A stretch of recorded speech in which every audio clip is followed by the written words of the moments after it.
for joining. This has been an interesting start so far to all of this. The software used to be a thing with this YouTube Live thing where I would start the stream, but I wouldn't go live yet. So it would show the connection was working. But as it turns out, it doesn't do that anymore. So if you were joining us about 20 minutes ago, you got to see basically my nose in the camera, muttering to myself. You missed all of that. If you rewind, maybe it'll come in, but it will not make the podcast. It will not make the version that you can watch later. But if you want to go back and see my nose hair or something like that, please feel free. Thanks so much for joining. I have to say, I am a little blown away here. I've got a bunch of folks here in the room. It looks like we've got about 15, 16 people here. That includes, of course, my lovely partner, Kimberly, who has been so supportive over the years. Thank you, darling, for all of your support. It's amazing. We are at 1 million downloads. It happened shortly after I woke up a few days ago, and I made sure I put that all out. And I thought that this would be a good occasion to say hello to everybody in a live stream and be able for me to say thank you to you all for your support through the years, for listening to this little project of mine, which is still a project and always will be, I think. But yeah, it's been a fun little adventure, and I'm glad that we get to celebrate together. One thing that I will mention is, yes, let's acknowledge that today is September 11th.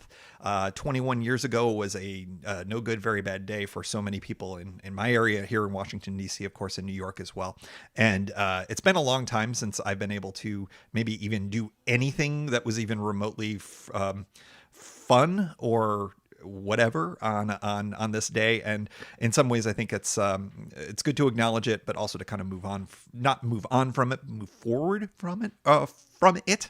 So if you were impacted by September 11th, those many years ago, cheers to you. And yeah, we'll just kind of leave it all at that and turn back to our little bit of a celebration here. So today I am going to be celebrating with a beer from a recent adventure. This is Attaboy beer from Frederick, Maryland. I have to say, very, very good. Very much enjoyable. And we'll be kind of sipping along that as we go along here tonight. If you are new to the live show situation, you are already, hopefully you're following the lead of everybody who's in the chat room right now. The chat room is where it's at. So if you are not on the YouTube side of things, if you're at pedalshift.net/live somehow, and you're looking through an embedded window, go to the YouTube page. Because the reason is that you'll get to participate in all of this nonsense with everybody as well through the chat box. So I'm going to be looking over at that monitor over there from time to time just to kind of participate in all that. So let me know where you're all coming from, and I'm going to kind of scroll through and check all of that out. Let's see. We, of course, have Byron, not Brian Patterson. Byron stood by the show, even though for the first several episodes when I mentioned his name, I called him Brian. But I'm very happy to have his support from Australia. Byron, thanks so much for joining. Let's see. We've got Scott coming in from Cambodia. We had a real international presence early on in the chat box, which is amazing. Tyler, New Jersey. New Jersey, Tyler says, is a rough state for bicycle touring.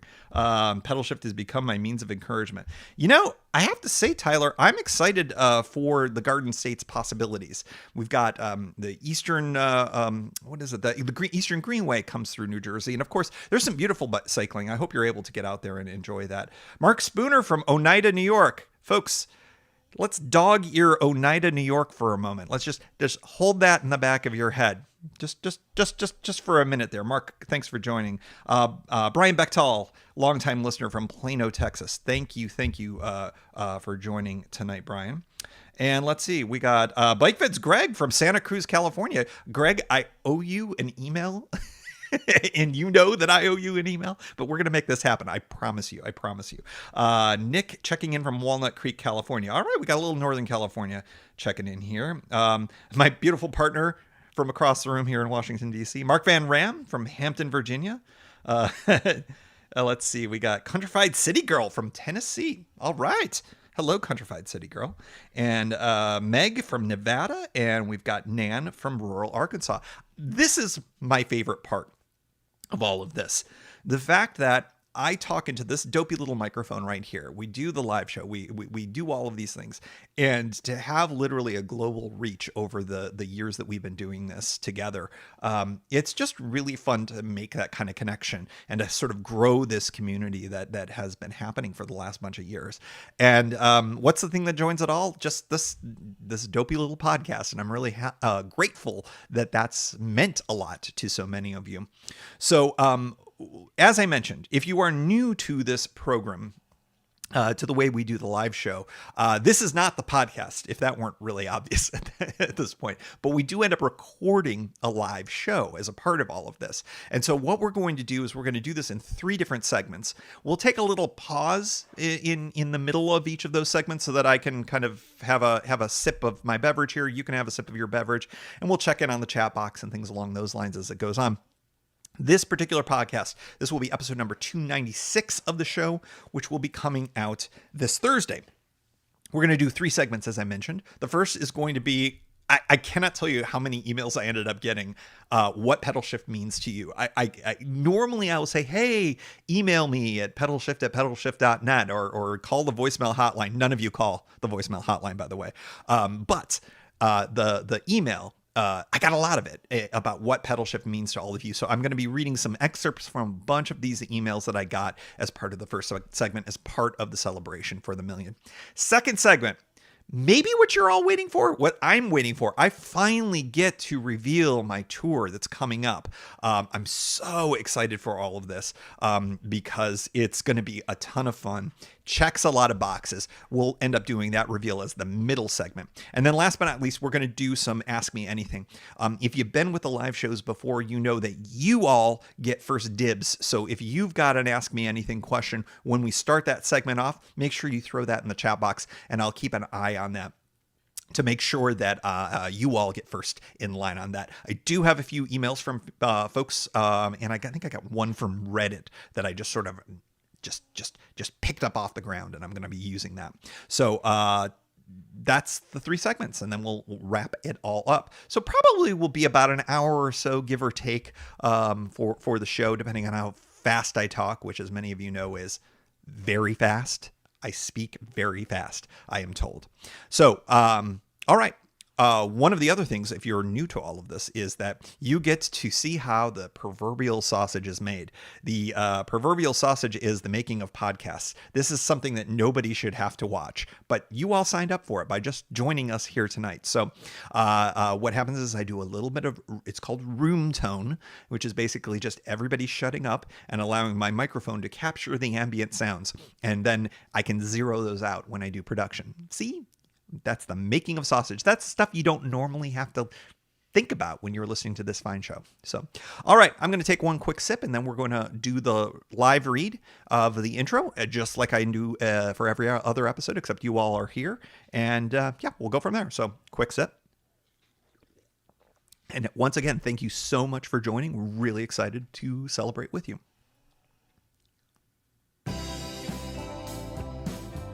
Greetings and welcome to another edition of the Pedalshift Project. The Pedalshift Project is a series of conversations, thoughts, and experiments around the bike touring lifestyle. From tips and tricks to ideas on how to ride your ride. Let's shrink the world by bike. Show notes and more are available at pedalshift.net/296, and you can email the show at pedalshift@pedalshift.net or text me at 202-930-1109 and check Pedalshift out on all the socials as well. Hello, everybody on the podcast. Hello to everybody on YouTube. We are live, baby, live for episode 296 of the Pedalshift Project. Thank you all so much for joining, most especially everybody who's in the chat box. I'm just checking in here. I just got a shout out from Greg, I believe it was, who called me a true professional, and he knows better than that. Everybody, thanks so much for joining today. This is a way of acknowledging and, dare we say, celebrating the fact that someone out there in the world was the 1 millionth download of the Pedalshift Project. It was a bit of not a surprise, because obviously I knew it was coming, but I'm still sort of stunned by that. It feels like a real milestone. Now, let us be clear. There are podcasts out there that do like 3 million downloads an episode. So by no stretch of the imagination is this like comparable to any of that. Trust me, I get that. But for the nichiest of niche podcasts to get 1 million downloads, someone has to actively do that, whether you follow the show on a certain platform, subscribe on another, or just download it straight off of the website. It takes an active movement to do that. So hold on one second here. Hey, Kimberly, your audio is coming through. I don't think she knew that. She knows that. Okay. Well, we'll edit that out. Anyways, in any event, I'm super excited to be able to do this celebration with you and to acknowledge the fact that a whole bunch of people decided that this was something they'd want to listen to. Some of them probably stopped immediately after listening to the first one. However, many of you actually decided that no, you did not in fact hate this particular episode, and you went further and you kept listening. So thank you. Thank you for all of that. We are going to start that celebration tonight by talking about what Pedalshift means to the listeners of this particular show. We'll go through that. That'll be the first segment. The second segment, we're going to do, as promised, the big tour reveal. I'm very excited to share that. And then the third segment, we're going to do an Ask Me Anything. And as you all know, if you're a listener to the show, the folks in the live chat get in line first for all of that. So let's get rolling with the first segment. The thank you to all of you for making Pedalshift a 1 million download show, which again, I'm still a little kind of stunned by that. So I want to start off by just reading a bunch of the emails. I put out the call and a bunch of you answered said call, and here we are. So first up here is Greg Latoile Lopez, a longtime listener and supporter of the show.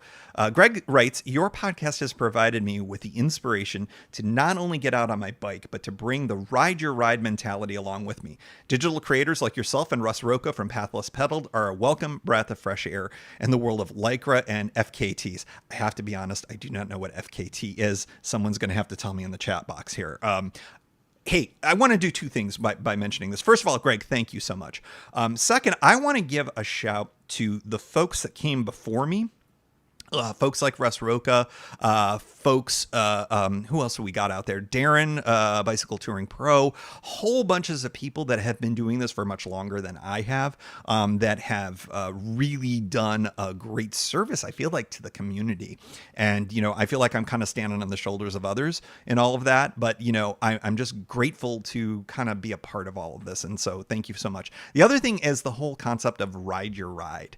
That was a thing that I feel like I've heard from somebody else before. I by no means do I think I invented that, but that really is the mantra of the show. That's the idea that we are all kind of doing our own thing, and we don't have to do it a particular way for it to be right. Everyone's ride is legitimate every way you do it, unless of course you don't follow Leave No Trace Camping, which, as we know, that gets the flaming sword of justice, and that was some episode a long time ago. It was funny. Go listen to that one. Jackie McCullough is one of the few crossover folks for my podcast and my partner's podcast. So Jackie writes, 5 stars for your creative content during the 2 years of pandemic, which I think will stand alone as something really special. Hopefully the podcast, not the pandemic. But being an armchair traveler by bike along your American trails has been something special and definitely helped me afloat during these unique times. So a huge thank you.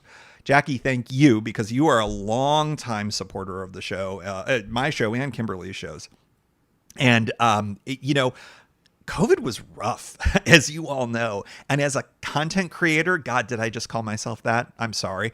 As somebody who makes podcasts and, you know, didn't have a chance to really get out there and ride as much as I would have liked, and certainly not the kinds of adventures that I like to go on during COVID, that was a real challenge. I want to say thank you to all of you who stood by the show, especially for that stretch of time when I basically did a gigantic best of. I rebroadcast an old tour journals that had been previously not part of the feed, just as a way of kind of giving people an adventure, but also, frankly, to give me the space to be able to figure out what to do. And I eventually was able to figure out the kinds of things that people would be interested in listening to and consuming during that time. And of course, going out on good COVID safe rides. So yeah, Jackie, thank you for hanging in. Thank you everyone for hanging in. And, really it was my pleasure because frankly, this podcast kept me sane for the last couple of years. Well, sane-ish, sane adjacent, maybe.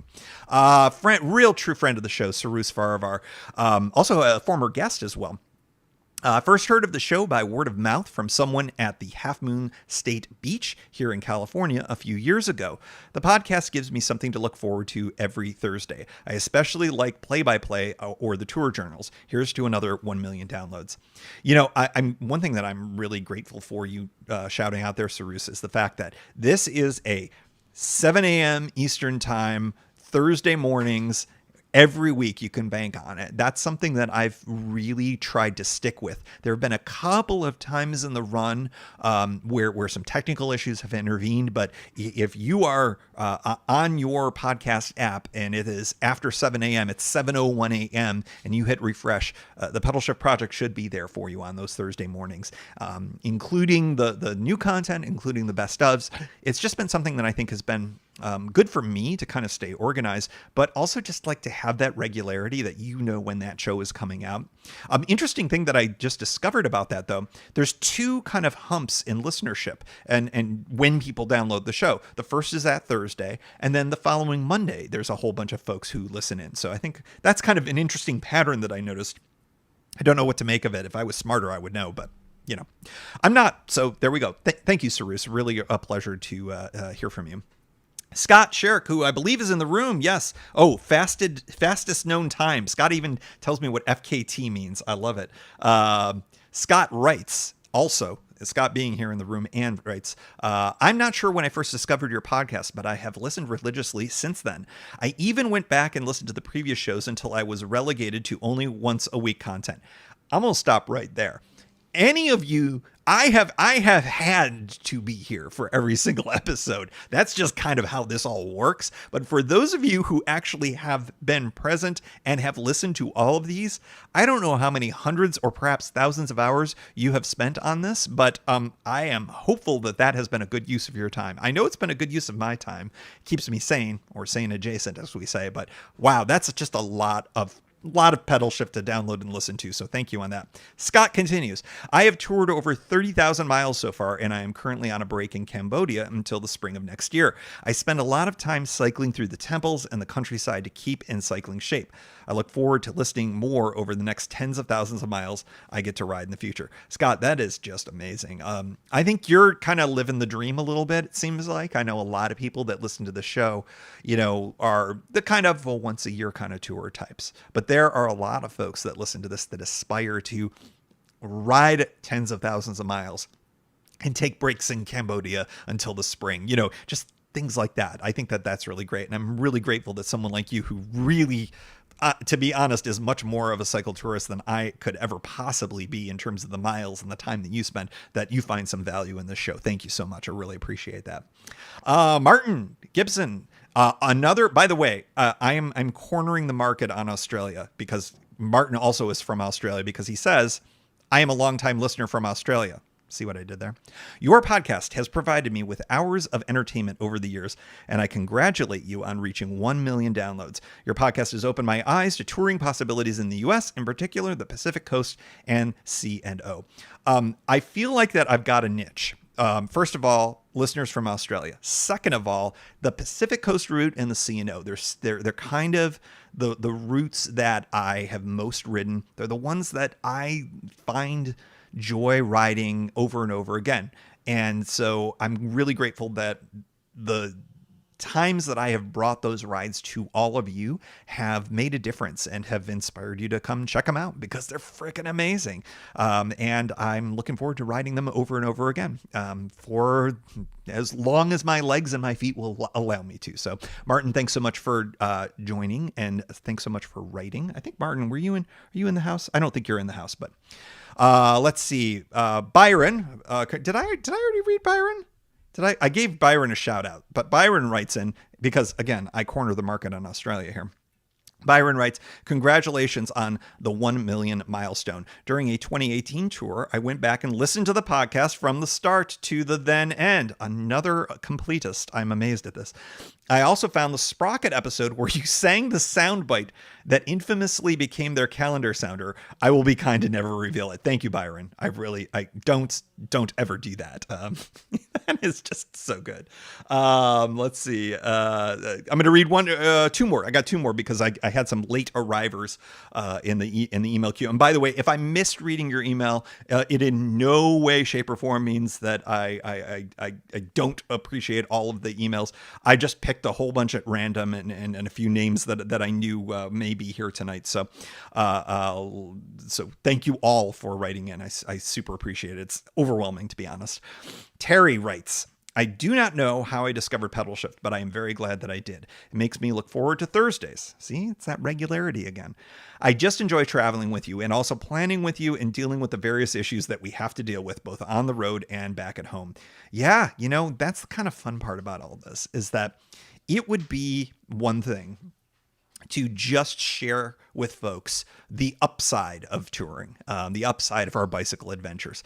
I frankly don't mind that when my tours go to heck, that I can share that with you. I mean, it sometimes is more interesting podcasts when my tours get scuttled compared to when they're perfect. I would prefer perfect tours. Don't get me wrong, but I do think that it's important to share when things go wrong so that you all have a chance to see what you can do. How do you handle all of that? What do you do? And so I'm really grateful that I get to share that with all of you. So thank you, Terry. Last but not least, Chris in Central Virginia, right under, like literally was about to close the email. And Chris got something in there, and I had to share this. I missed a bunch of emails, but this note, this one piece of Chris's email, I also got a kick out of seeing your sticker on the 44-mile marker at Rockwood, Pennsylvania during my ride on the Gap. So, Chris, I'm so glad you saw that. Any place I have put the Pedalshift stickers. Now, for those of you who are upset, potentially upset that I am graffitiing or otherwise marring public works, these go on the back side. These are not like slapped in the middle of anything. They're kind of like, if you're a Disney fan, hidden Mickeys all around the park. They put like 3 circles together and everybody thinks it's a Mickey. It's not always a Mickey. But I put stickers on mile 44 markers on a variety of different trails that I go on. I am out of stickers, like fresh out of stickers, but not fresh out of mile 44 options out there. So someday I have to get more stickers to put on there. So if you see a sticker, go check it out. I know South Beach State Park, I know people have seen them. Cyrus, I think maybe you saw a sticker at Half Moon Bay, and a few other places as well. It's always fun. It's fun when I see them, but it's really fun when people report in and say that you've seen them. So yeah, it's fun. Hey, thank you all. I really, really appreciate you writing in. I'm so grateful that this dopey little podcast has meant something to all of you. So much so that we downloaded, that 1 million downloads have happened. That's still stunning to me. And I'm really grateful for all of that. So thank you. Okay, now we are going to take a sip and we're going to check in on the chat. I hope you all are enjoying yourselves here. I'm just going to kind of quickly check in. I don't think there was a ton here. Scott, thank you for fastest known time FKT. I literally never heard of that, but it makes sense in the context of that. You can tell how out of touch I am with sort of the road biking kind of situations. I should know that. And by the way, no disrespect to road cycling.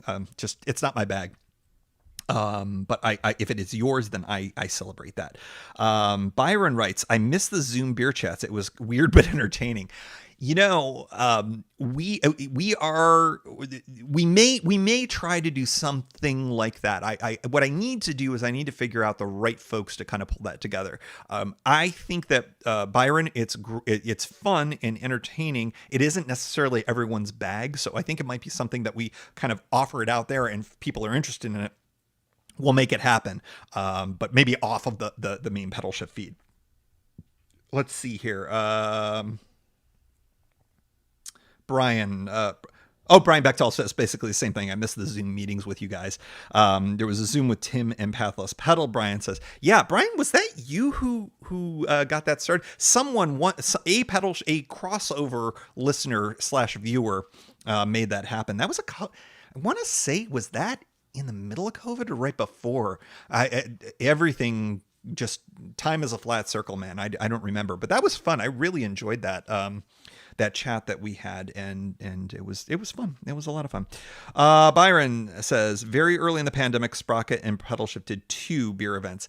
So we did 5 happy hours, believe it or not. The reason why I know this is that I saw the thumbnail the other day, and there was one where it was like a little girl holding up a 5.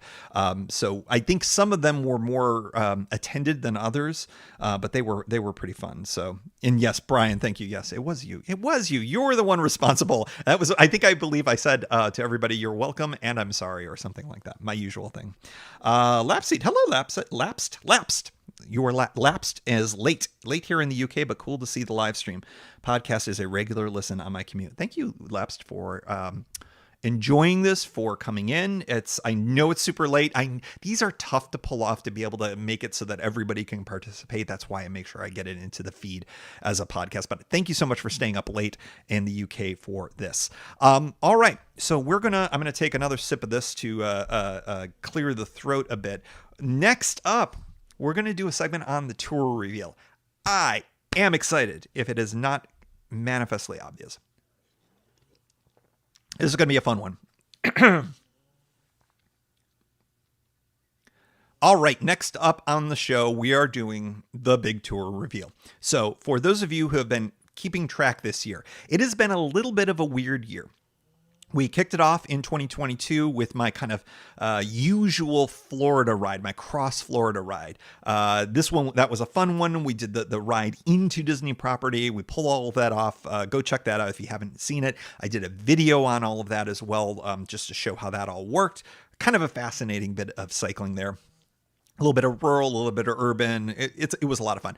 Then, of course, in the spring, we did the California ride. It was supposed to be the missing link. Now we have the missing link, because we had problems on that ride. We had some tire issues. We had a whole bunch of different issues with all of that. Hopefully someday I'll be able to go back to Southern California and kind of just complete that last little piece of my 2014 ride. But that was a lot of fun. It created a few issues for me. I've documented my foot, my plantar fasciitis, which is improving greatly since my visit to the doctor. Here's a pro tip. Go to your doctor when things are not feeling so well. It turns out they're professionals. They know what they're doing. And we've had some things this summer that have intervened that have stopped me from doing a bigger tour. But it has allowed me to now get to the point where I can safely say that my next tour is happening. And that tour is a little bit of a repeat, a lot of something new, and it is the Empire State Trail from Buffalo to New York City. Yes, I am going to be tackling a true full cross-state adventure. I have counted New York in the past as one of my states I have crossed by bike. I think that after this ride, I can definitely count that. We will be doing a full preview episode of all of this, but I wanted to make sure as part of this announcement that we would give you a little bit of a flavor of what this is going to look and feel like. This is the longest tour that I've done since my DC to Cincinnati ride. This is going to be 530 miles, so it's shy of that length, but 530 miles is kind of like the entire length of the state of Oregon, north to south.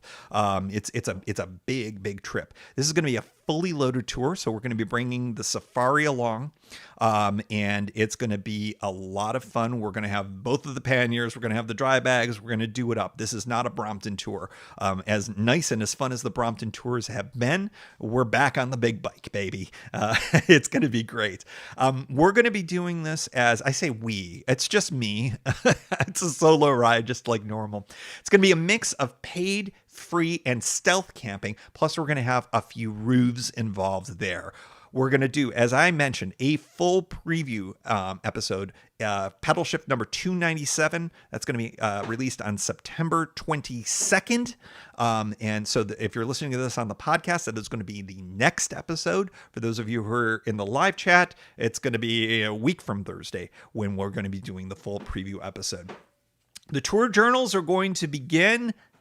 Well, you're just going to have to wait on that. But because of the nature of this ride, I think that the content from the tour journals, again, content, I sound like I'm one of those influencers or something like that, but the episodes are going to run, assuming everything goes to plan, which, as we all know, is kind of an open question with my tours. But assuming everything goes the way that I think it's going to go, and that I'm able to start my ride in Buffalo and complete it in New York City with no serious intervening factors, that is going to end up being the tour journal content for the podcast. That's basically going to go until the holiday spectacular at the very end of the year. So a lot of fun that's going to be coming. It's going to be a really, really interesting way for you all to experience the state of New York from Buffalo, the very westernmost part of the Empire State Trail, all the way through my hometown, all the way through good old Syracuse, New York. Go Orange. And then we're going to go to Albany, and then we're going to hook down and ride along the Hudson River all the way down to New York City. So some parts of the trail I've already done before. Of course, some parts of the trail I rode when I was a little kid. We'll talk a lot more about all of those elements of this on that preview episode coming up. I'm so excited to tackle this as a tour. I'm so excited to be able to share this with everyone. Like I said, it's the biggest tour that I've done in over 3 years, so it's really a long time coming. And it's a route that holds, in many parts, a really, really great place in my heart. As I said, it's places that I've got family from. It's where I literally go through my hometown. I'll be riding right through Syracuse University's campus this time, which I'm super excited to be able to share with all of you. I've got some really interesting potential adventures that may or may not happen depending on how tired I am at the end of the day, that are available to me, which will become more apparent in the preview episode. And I'm also going to be able to ride a more complete version of the trail going into the Mohawk Valley near Albany. Again, I'll share more of this on the next episode about the specifics there. But then, of course, going all the way down the Hudson River, all the way to New York City. It really connects a lot of my life experiences for the first 25 years of my life. And it's just a lot of fun. And it's also a good time of year to be doing it. Much more to come. You're going to be hearing about next episode in the preview there. I just want to kind of check in here on the chat box here for everybody here. Let's see.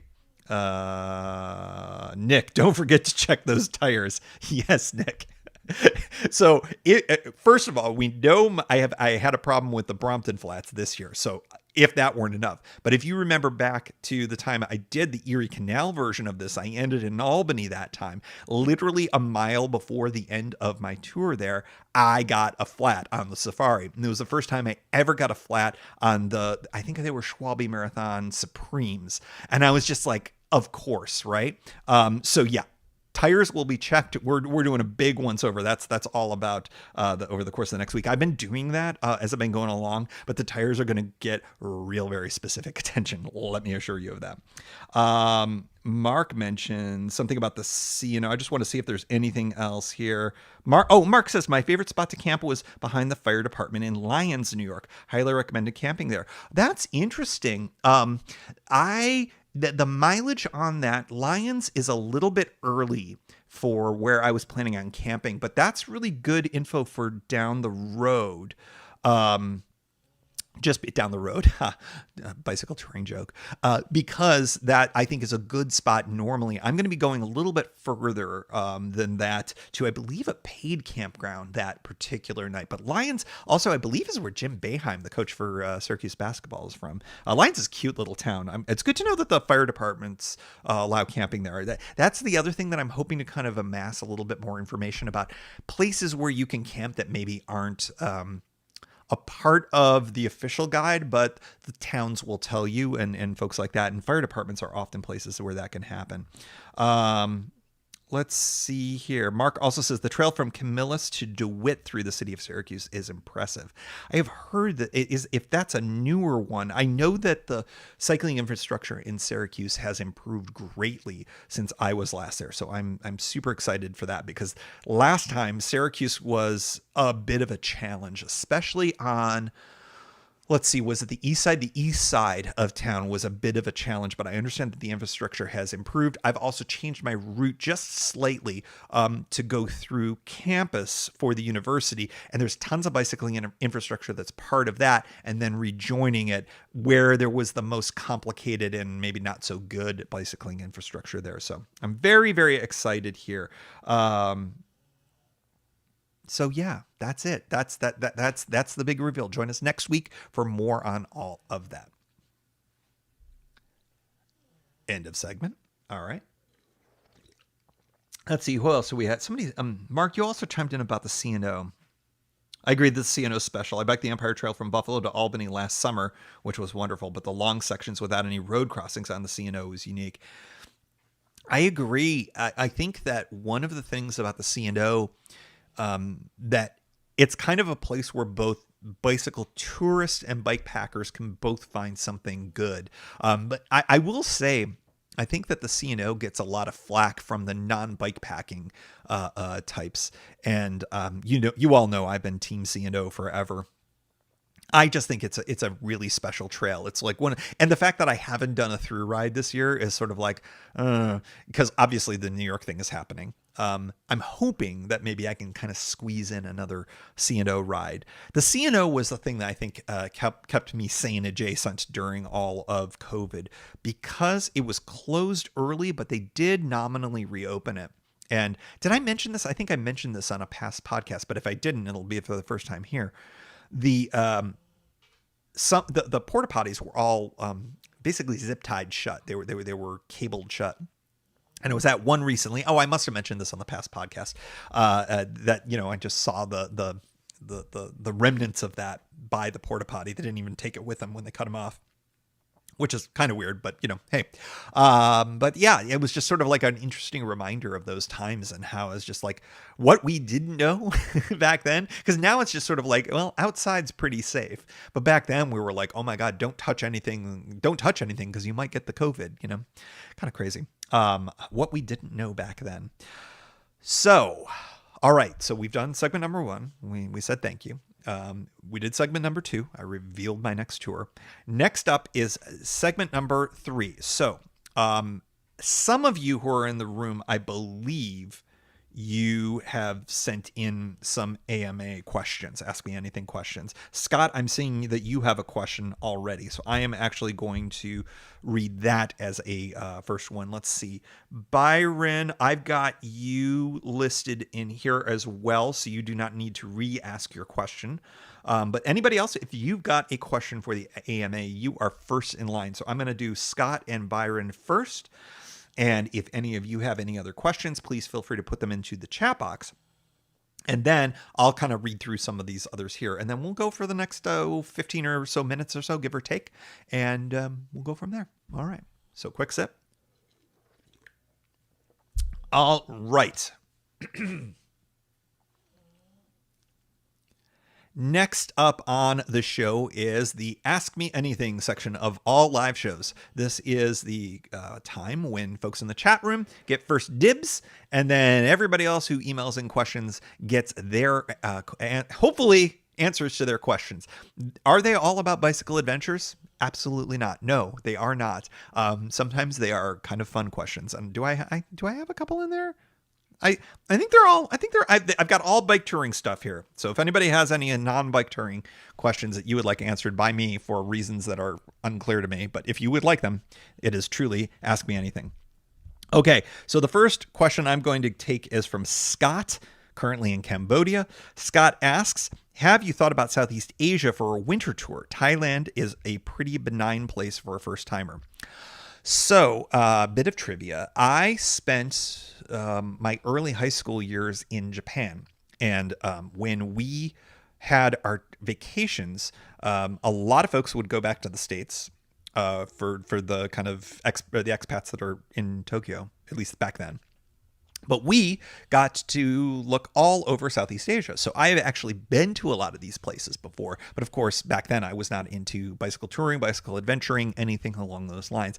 Thailand is an amazing country. I've been to Bangkok, I've been to Pattaya, and a few other places, and really cool, awesome people. I think that that would be a fantastic opportunity. I have not considered it, obviously, within the last couple of years for all the reasons that you might expect, but it's definitely up there. I think that if I were to look at if I would look at Asia generally, or Southeast or Southeastern Asia, would we consider Japan Southeast Asia? Japan is high on my list because I did live there. I guess it's not Southeast Asia, but that's probably the country that I'm most intrigued with. I read interesting juxtapositions of Japan as a touring opportunity, that there seems to be good places, and then there's times when people are sort of like, it's not so great in some other places. I would really like to give it a shot at some point. The problem is that I think I need to go to Japan, maybe not with a bike touring mindset for my first visit. I have not been back since I was a kid. And so there are a bunch of things that I would like to do, and I don't know if the bicycle needs to be a part of my first trip. But Japan is very far away, so this is a process, is basically what I'm saying. So I think Japan is my most likely place in Southeast Asia, or whatever region of Asia we would call Japan. I don't think it's considered Southeast Asia, but I that's the place that I'm most interested in. I think after that, I'm intrigued with Thailand. I'm intrigued with Korea, but I don't hear a lot about Korea in terms of that. And to preview Byron's question, which is a similar question, I'm also really interested in Australia, although I do know from the Australians who listen to the show that there's wonderful, interesting places to cycle in Australia, but there's also there are similar issues in parts of Australia that we have here in the States, with aggressive drivers and whatnot, the lack of expectation of you being there, things along those lines. So if I would add Australia to the not Asia portion of the international list, I would throw Australia in there. That sounded like I knew nothing about geography, basically the last 2 to 3 minutes, and I apologize for that. Okay, let's see. That was from Scott, and I guess what I'll do is Byron's question, I sort of half previewed it. Byron wrote in and asked, you've ridden in a few places inside the U.S., but not as much internationally.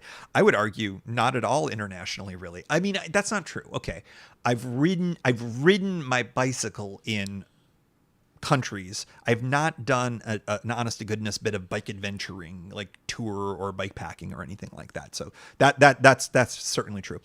Which country or route are you most interested in riding outside the continental U.S.? Well, as I said before, I am intrigued with Australia.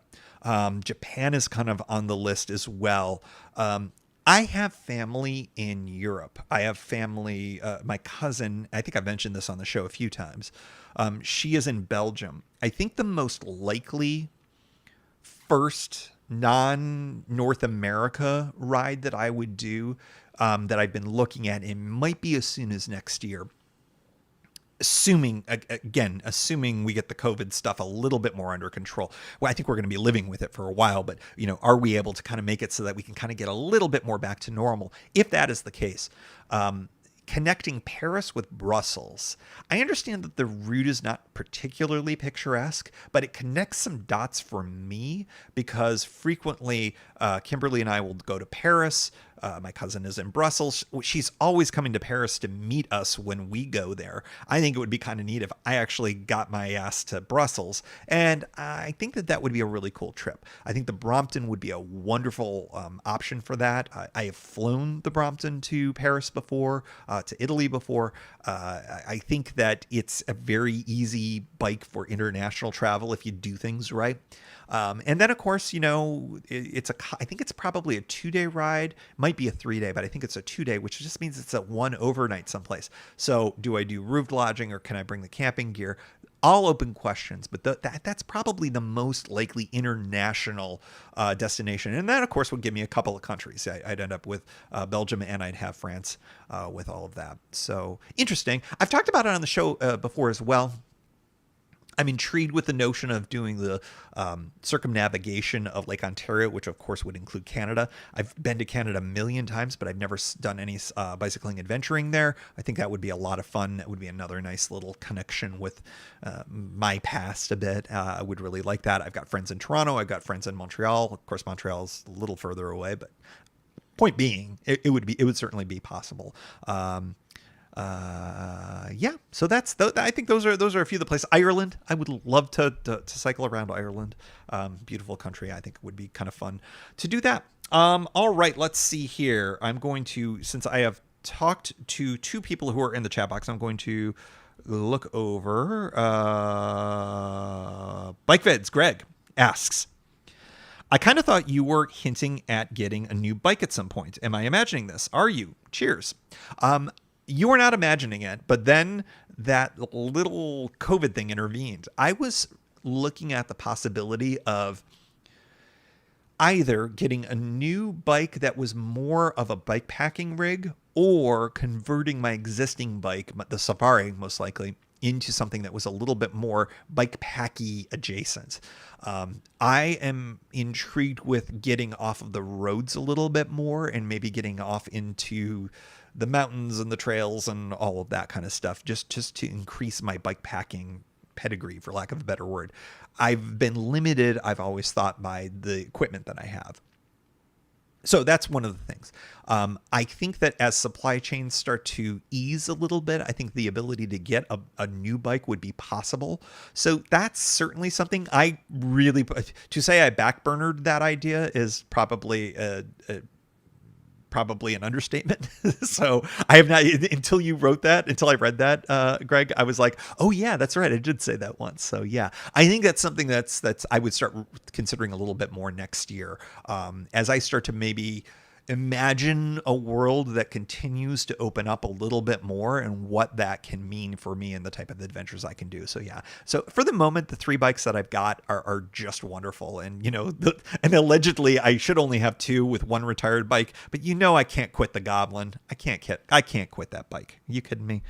All right, let's see. Brian Bechtel, are you going to do any bike packing by mountain bike? I guess that I just answered that. I think that is certainly something that's on my list. If I don't purchase a new bike, I think that the odds of me considering to rent a bike or borrow a bike to do some more kind of real honest to goodness bike packing is on my list of things to do. I would really like that. Countrified City Girl is Diane. So Diane asks, your favorite snacks while touring also is the Natchez Trace on your touring radar. It's beautiful. So Natchez Trace almost ended up being this fall's tour. I'm going to be honest, Diane. I have taken a peek at that ride. I think it made the list of when I was doing the scouting episodes earlier this spring. I think it made kind of the runners up list. I very, very seriously considered it this year. I think that the reason why I didn't was that temperatures were still going to be a little bit too warm for me. And also Natchez Trace in this time of year, there's the possibility of a hurricane coming kind of through. Not that a hurricane is going to impact that particular area directly, but indirectly, the tropical storm remnants and stuff like that. I thought there would be too much of a possibility of this particular time of year that I was looking at would be problematic. So I ended up saying no to it this time. Mysterious James, my buddy, has done that and speaks very highly of it. It is on my list of to-dos, a bucket list tour, if you will. Certainly something that I'm thinking about. I feel like for me, my comfort zone in the South, temperature-wise and humidity-wise, is so narrow. I have to really figure it out. If anybody's ridden it in a time that you considered comfortable, let me know, because that is the thing that's the thing about it. All right, let's see. Meg asks, do you have any thoughts about the Trans-Virginia Trail? I do. I'm intrigued. I don't know. I feel like that I am fairly ignorant about the details of the Trans-Virginia Trail, but I am intrigued by it, and I want to do some more research on that. One of the things that you may have noticed is that I am not going out west for the big tour this year. And there were all sorts of different reasons behind that, but one of them was cost of travel. And so I am looking to try to find tours that intrigue me closer to home here in DC or in West Virginia. And of course, the Trans-Virginia Trail is one of those. So yeah, I'm going to learn a little bit more about that and hopefully speak more about it. If you have thoughts on it, please feel free to email me about them, because I would love to hear about them. Let's see. Brian asks, I guess it is a true Ask Me Anything. Is Dave Grohl part of Pedalshift Society? I hear that name on the list. No, I don't believe. Is Dave Grohl on there? I can't remember. I can't. There is a Grohl, but it's not the famous guy. Unless I'm mixing that up, Brian. Byron. See, you guys are trying to mess me up. I got a Brian and then a Byron. And Byron, I'm not going to mess it up this time. I messed it up for a couple of episodes, and you called me out, and you should have, but you stuck with me, and I appreciate that. Byron asks, mentions, my favorite bike packing piece of gear is the frame bag. So much useful space. I agree with that. So much so that I've adopted the frame bag as a piece of how I cycle now. And I think that the terms bike packing and bike touring things are starting to merge a little bit there. I think that there is a distinction between them, but I think that how you ride and what you choose to use as your gear, that's starting to kind of merge together. There are bike packers that will have panniers. There are bike tourists that will ride mostly, do road work with bike packing bags. I think that we're starting to get kind of a marriage of these things. You adopt the gear, the right gear for what you're doing. So I agree with that. Let's see. Lapsed from the UK asks, one moment. Any plans to alter fitness training for the big ride across New York? Thanks, Rich. So Rich, I would say I have been, I would like to say I've been better in recent, I think a few weeks ago, I was doing pretty well. But in the last week or so, I had a birthday come and a few other things happening. And so I would say that, to borrow from your username, I have lapsed a little bit in kind of my nutrition focus. Because of all the celebrations and things like that. I think that for the New York ride, I am going to do what so many folks have said has worked for them, which I have really never done, and that is do the couch to tour mindset. I am not going straight from the couch to the bike. I have been riding. I just haven't been riding like I normally do. This year, especially this summer, I've ridden less than I have in probably 10 years, really since I started all of this. There are all sorts of good reasons for why that was the case.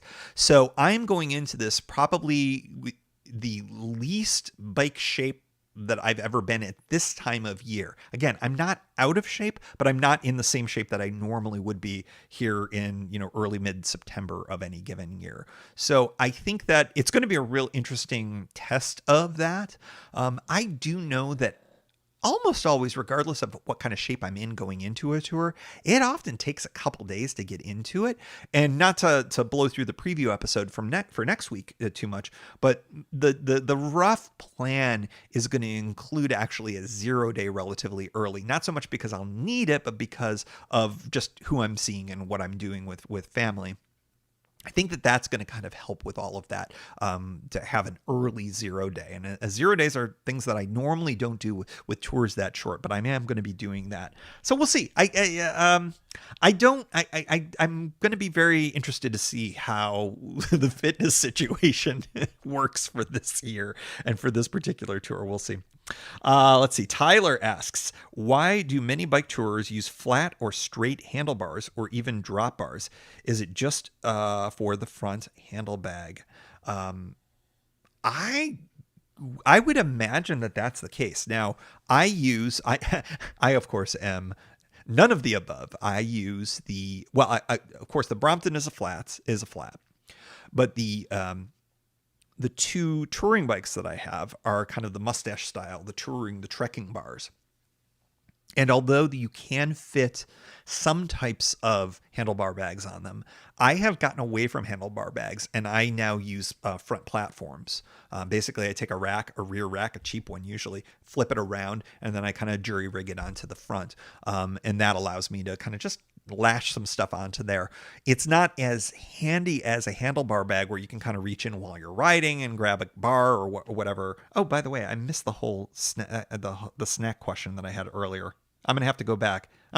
Diane. I totally missed your question, and I was reminded by the handlebar bag thing. So yeah, I would say people like drop bars because they find them comfortable. I do not. But if you like drop bars, you should do that and go for it. It's a little more of an aggressive riding stance than I've ever really liked. Some people love drop bars, and you should do that. Flat bars can be good, especially I think for the more bike packing kind of terrain.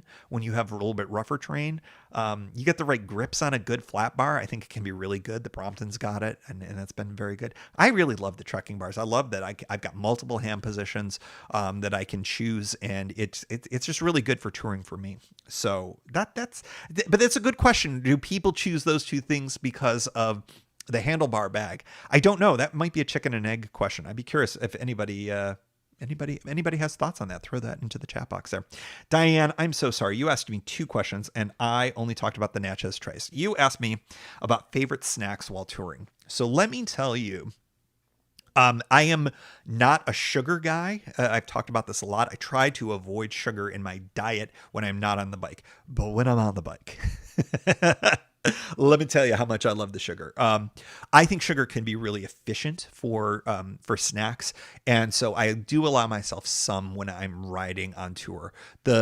Probably the most perfect bit of touring snack, in as long as it's not too hot, to me, is a Snickers bar. I just think that's got nice calories to it. It's got a nice chew to it. It's sweet, of course, but it's not overpoweringly sweet. It's got some substance to it. You got the caramel, you got your nougat, you got your peanuts. That to me is a close to perfect treat for me when I'm riding. I think that the snack that I most like, and it's not, they can be delicious, but they can also be way too sweet for me. But the caloric pack that I think that they give is so important. Pop-Tarts. For those of you who are not in the States, I don't know if you have these devilish little treats. They call them pastries, and I think that we should be excommunicated from the planet for calling them pastries if they are truly an American thing. They are not. I don't know how to describe them to anybody who doesn't have them, but they are kind of like a pie crust. Really, that's a terrible description, but we'll go with it. And then it's sandwiched together with some frosting on it. And in between has got some kind of, usually a fruit flavor or other type of flavor. I am a big fan of the cinnamon. I am a big fan of the strawberry, but I have recently been exposed to grape, which I am very intrigued with, and maybe using those for this next upcoming tour. I think they're excellent to have in your bag as kind of emergency calories. One of them, if memory serves, I think one of those pastries is 300 calories. They come in packs of 2. So if you eat 2 of those, that is 600 calories. That's going to get you through a lot. And it's quick calories for you as well. So if you're feeling like you're getting close to a bonk, I think you could do a lot worse than something like that, if you need that kind of quick rush emergency kind of stuff. I like them to kind of give as the stoke the fire through the day kind of a thing. And they can be kind of delicious at times. Are they my favorite? I think I got to go with the Snickers bar on that. But when I'm being a little bit better, I'll go with nuts. Just because cashews in particular, I really like those. Sometimes almonds. Those are really good, because not only are you getting the carbs, you're getting a little bit of fat, you're getting a little bit of protein. It's just a nice little package. Again, nice high calories, good weight, bang for the buck with your calories. Those are kind of all my go-tos. And it's funny you mentioned that, because I'm starting to get into the thought process of making a buy list for my snacks for the first day or so of my ride. So yeah, I've got snacks on the brain. So those are definitely my favorites there. All right, here we go. I think we got time for one more. that I'm going to read from boy, we got some good ones in here too. I'll have to save these. We'll have to do another AMA, which I'll do just from these. But thank you all in the chat room for your amazing questions. They're really great. So I think I got one here. More a comment than a question. I'd like to add Brooks saddles to the list of cults within bicycle touring, which I thought was fantastic. Yes, so we talked about how you got your long haul truckers, you've got your Bromptons, cults one and all, but the Brooks saddles cult I think is a legitimate cult within bicycle touring. If you love your Brooks saddle and you're a big fan of it and you tell everybody about it, you too may be a member of the Brooks saddle cult. I like my Brooks saddle, but as you all know, I'm kind of a stock saddle guy. All right, we're gonna read one more. I gotta figure out. Okay, have I revisited hammocks for touring? The answer is I've considered it. If you listen to the last episode, the one thing I didn't talk about in the making your tent stealthier, I guess I mentioned that I got the hammock. I got a proper kind of good hammock. What's the Hennessy hammock? But I didn't end up keeping it. I ended up selling it because I just wasn't into it as much. And so I've sort of said on the pod, I've been on the record saying that I am not a primary hammock sleeping guy. I don't tend to have good night's sleep in it. Often it'll be too cold if it's on shoulder seasons. If not, I just can't ever get comfortable enough. However, I have been exposed to some newer styles of hammocks, and they are lay flat hammocks. So what they do is they create essentially a platform, not kind of like a cup or, a hammock that we're traditionally used to, that is a true lay flat surface. I know, and hammock proponents say you lie diagonally and it's like you're laying flat. I've tried that. I'm a side sleeper, and it just never quite works for me. I'm sure if I really put my mind to it, I could probably get to it. But when all is said and done, I love myself a good tent. A standalone tent can go just about any place. That as long as I can find something that's reasonably flat, a standalone tent can go any place. I don't need to worry about staking it into the ground for the non-standalone tents. I don't need to find a couple of trees or other vertical things to hang the hammock on. I think that I get the most utility out of a hammock. However, I am intrigued by these lay flat ones.